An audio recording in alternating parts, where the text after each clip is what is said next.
লকডাউনৰ মাজতে কাশ্মীৰ শত্ৰুৰ সৈতে যুঁজি শ্বহীদ হ'ল এগৰাকী ভাৰতীয় সেনাজন আৰু 9টা সন্ত্ৰাসবাদীক নিহত কৰিলে। আৰু এই মুহূৰ্তত দিল্লীত দুগৰাকী নাৰ্ছৰ দেহত কৰোনা ভাইৰাছ। লকডাউনৰ বাবে কলকাতাত আবদ্ধ হ'ল ধেমাজিৰ 4 যুৱতী আৰু দৰমহা দিয়া নাই কাম কৰা প্ৰতিষ্ঠানৰ কৰ্তৃপক্ষই। এই মুহূৰ্তত পোহৰলৈ আহিছে কইনা সাজত নচা ভিডিঅ' ভাইৰেল হোৱা মাৰ্চি বৰাৰ আত্মহত্যাৰ কাৰণ। লকডাউনৰ প্ৰভাৱত গংগা পানী প্ৰায় 50% পৰিষ্কাৰ।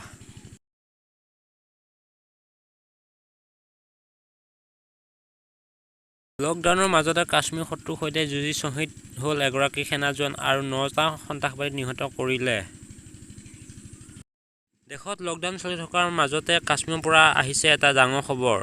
বিগত 24 ঘণ্টা ধৰি দক্ষিণ কাশ্মীৰত বটপুৰা আৰু কেৰন ছেক্টৰত সেনা আৰু সন্ত্ৰাসবাদীৰ মাজত চলি থকা সংঘৰ্ষত নিহত হৈছে 9টাকৈ সন্ত্ৰাসবাদী। ইয়াৰে 5জন নিহত হৈছে দক্ষিণ কাশ্মীৰত বটৰপুৰা আৰু 4জন নিহত হৈছে কেৰন ছেক্টৰত। ইতিমধ্যে সংবাদ মাধ্যমৰ সন্মুখত এই কথা সাদৰি কৰিছে ভাৰতীয় সেনাই। ইফালে সংঘৰ্ষত শ্বহীদ হৈছে এগৰাকী ভাৰতীয় সেনা জোৱানে, আনহাতে সন্ত্ৰাসবাদীৰ গুলীত আহত হৈছে দুগৰাকী সেনা জোৱান। কাশ্মীৰৰ বৰফাবৃত দুৰ্গম অঞ্চলত হোৱা এই সংঘৰ্ষত আহত জোৱানসকলক উদ্ধাৰৰ বাবে অপাৰেচন অব্যাহত ৰাখিছে। দিল্লীত দুগৰাকী নাৰ্ছৰ দেহত কৰোনা ভাইৰাছ। দিল্লীৰ কৰ্কট প্ৰতিষ্ঠানৰ দুগৰাকী নাৰ্ছৰ দেহত ক'ভিড-19 পৰীক্ষাত দুয়োগৰাকী নাৰ্ছৰ দেহত পোৱা হৈছে পজিটিভ ৰিজাল্ট। ইয়াৰ পূৰ্বে প্ৰতিষ্ঠানটোত এগৰাকী চিকিৎসকৰ সৈতে 4গৰাকী কৰ্মচাৰীৰ দেহত পোৱা গৈছিল কৰোনাৰ অৱস্থিতি। শেহতীয়াকৈ ভাইৰাছৰ ধৰা পৰা নাৰ্ছ দুগৰাকীক চিকিৎসা প্ৰদান কৰি থকা হৈছে।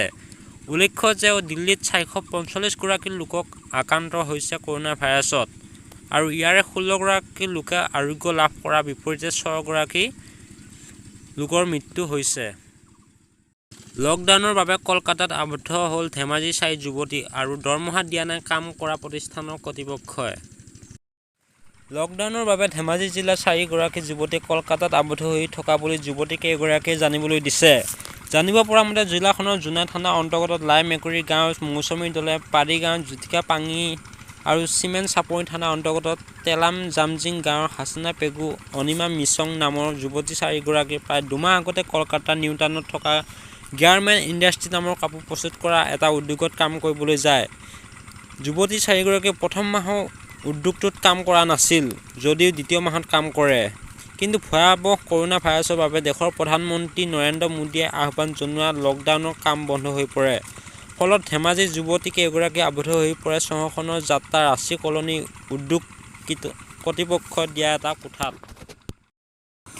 লকডাউন পিছৰে পৰা উদ্যোগ কৰ্তৃপক্ষই যুৱতী 4গৰাকীক খোৱা খাদ্য যোগান ধৰি আহিছে যদিও অহা 14 এপ্ৰিলৰ পিছত কোনো ধৰণৰ খোৱা খাদ্য যোগান ধৰা নহ'ব বুলি আগতীয়াকৈ জনাই দিছে। যদি খোৱা খাদ্য যোগান ধৰিব লাগে তেন্তে প্ৰতিগৰাকী যুৱতীয়ে 3000কৈ টকা দিব লাগিব বুলি কৈছিল। ইফালে উদ্যোগ কৰ্তৃপক্ষই যুৱতী 4গৰাকীক কাম কৰা এটা ফুটা কৰিও দিয়া নাই। আনহাতে যুৱতী 4গৰাকীৰ লগত মুঠেও টকা পইচা নথকাত উদ্যোগ কৰ্তৃপক্ষৰ এনে ঘোষণাত বিপদত পৰিছে তেওঁলোকে। ঘৰৰ পৰিয়ালৰ সৈতে যুৱতী কেইগৰাকীয়ে মোবাইল ফোন যোগে যোগাযোগ কৰিছে যদিও এই লকডাউনৰ সময়ত পৰিয়ালৰ লোকে টকা পইচা পঠিয়াব পৰা অৱস্থাত নাই। ফলত বিপদত পৰিছে ধেমাজিৰ 4 যুৱতীয়ে। এই মুহূৰ্তত পোহৰলৈ আহিছে কইনা সাজত নচা ভিডিঅ' ভাইৰেল হোৱা মাৰ্চি বৰাৰ আত্মহত্যাৰ কাৰণ। মাৰ্চি বৰাৰ মৃত্যুক লৈ আজি অব্যাহত ৰহস্য। নিজৰ বিয়াৰ দিনা নচা এটা ভিডিঅ' ভাইৰেল হৈ পৰাৰ পিছতেই চৰ্চালৈ আহিছিল কাৰ্বি আংলঙৰ জিলাৰ ডিফুৰ কামপুৰীয়া গাঁৱৰ মাৰ্চি। বিবাহপাশত আবদ্ধ হোৱাৰ 2 মাহৰ পাৰ নহওঁতেই 14 ফেব্ৰুৱাৰীত মাৰ্চি বৰা আত্মহত্যা কৰাৰ পিছতে 17 ফেব্ৰুৱাৰীত মাতৃগৃহৰ লোকসকলে ডকমকা থানাত গোচৰ তৰিছিল স্বামী প্ৰণৱ বৰুৱাৰ বিৰুদ্ধে। প্ৰাথমিক তদন্তত স্বামীয়ে কৰা সন্দেহৰ বাবে তেওঁ এই চৰমপন্থা বাছি লোৱা বুলি সন্দেহ প্ৰকাশ কৰি আৰক্ষীয়ে তদন্ত অব্যাহত ৰাখিছিল। সেই অনুসৰি তেওঁৰ স্বামী বৃহস্পতিবাৰে গ্ৰেপ্তাৰ কৰা হয়। মাৰ্চিৰ আত্মীয়ৰ লগতে স্থানীয় একাংশ লোকে স্বামীৰ মানসিক হেঁচা সহ্য কৰিব নোৱাৰিয়ে তেওঁ আত্মহত্যা কৰা বুলি সন্দেহ ব্যক্ত কৰিছে। ডকমকা থানাত 9/2020 নম্বৰ গোচৰ ভিত্তিত এই ঘটনাৰ প্ৰকৃত কাৰণ উদ্ঘাটন কৰাৰ বাবে ডকমকা আৰক্ষীয়ে তীব্ৰ কৰিছে তদন্ত। ঘটনাৰ সময়ত স্বামী প্ৰণৱ বৰা মুম্বাইত কৰ্মসূত্ৰে আছিল যদিও তেওঁলোকৰ মাজত দীৰ্ঘদিন ধৰি সংঘাত থকা বুলি জানিবলৈ দিছে স্থানীয় একাংশ লোকে। নচাৰ প্ৰতিও ৰাপ আছিল মাৰ্চি বৰাৰ। সেই অনুসৰিয়ে তেওঁ ছবিতো অভিনয় কৰিব বিচাৰিছিল। স্বামীকো জনাইছিল নিজৰ আশাৰ কথা। স্বামীয়ে মুম্বাইত থকা সময়তে মাৰ্চিৰ সৈতে তেওঁৰ ফোনতে কাজিয়াও হৈছিল। ইফালে অতি ৰহস্যজনকভাৱে 13 ফেব্ৰুৱাৰীৰ দিনা ডিএক্টিভেটেড কৰা হৈছিল মাৰ্চিৰ ফেচবুক একাউণ্টটো, যাৰ বাবে অধিক ৰহস্যৰ মাজত সোমাই পৰিছে সমগ্ৰ ঘটনা। হয়তো পৰৱৰ্তী 2-এদিনৰ পিছত জানিব পৰা যাব প্ৰকৃততে স্বামীয়ে কৰা সন্দেহী কাল হ'ব নেকি মাৰ্চিৰ। লকডাউনৰ প্ৰভাৱত গংগা পানী প্ৰায় 50% পৰিষ্কাৰ। দেশৰ কোনো এখন চৰকাৰে কৰিব নোৱাৰা কাম কৰিলে কোভিড-19ক লৈ দিয়া 21 দিনীয়া লকডাউনে। বছৰ বছৰ ধৰি চেষ্টা কৰি গংগাৰ পানী প্ৰদূষণমুক্ত কৰিব নোৱাৰা এটা কাম বহু দূৰলৈকে সফল কৰিলে লকডাউনে। বিশেষজ্ঞসকলে দাবী কৰিছে যে লকডাউনত বিগত দিনকেইটাত গংগাৰ পানী 40ৰ পৰা 50% পৰিষ্কাৰ হৈছে।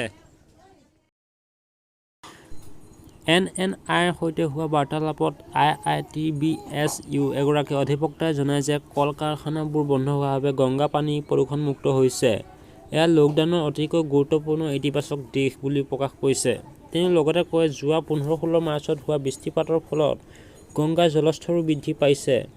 আৰু বাৰাণসীৰ স্থানীয় লোকসকলেও সংবাদ মাধ্যমত সদৰি কৰা মতে, লকডাউনৰ বাবে কোনো লোকে গংগাত স্নান কৰা নাই, অৰ্থাৎ তাত গা ধোৱা নাই।